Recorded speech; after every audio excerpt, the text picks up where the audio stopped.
frontliner, senior citizen at estudyante ang prioridad ng Malabon LGU sa kanilang 200 million peso COVID vaccination program. Yan at iba pang update sa COVID vaccination sa mga LGU sa balitang hatid ni Corinne Katibayan.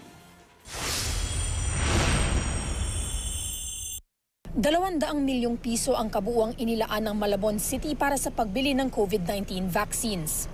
Target na mabakunahan ng LGU ang 20 hanggang 30% ng kanilang populasyon. Libre ang gagawing pagbabakuna. Ayon kay Malabon City Mayor Antolin Oreta III, prioridad ang medical frontliners, mga residenteng nagtatrabaho sa labas ng kanilang lungsod, mga matatanda at mga estudyante na vulnerable sa sakit. Nakikipag-ugnayan na rin ang Malabon City Health Office sa Department of Health para maging maayos ang pagbili, pag-handle at pagtuturok ng bakuna. 300 milyong piso naman ang inilaan ng Bacolod City para sa bakuna kontra COVID-19.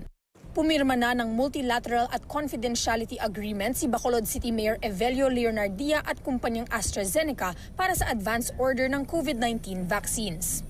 May ilan ding pribadong kumpanya sa lungsod ang handang bumili ng bakuna para sa kanilang empleyado. Pati ang lokal na pamahalaan ng Legazpi City sa Albay naghahanda na rin para sa COVID-19 vaccines.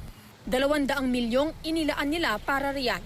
Ayon kay Legazpi Mayor Noel Rosal, target nilang mabakunahan ang lahat ng kanilang residente. Handa raw silang umutang para sa karagdagang pondo kung kinakailangan. Corinne Katibayan, GMA News.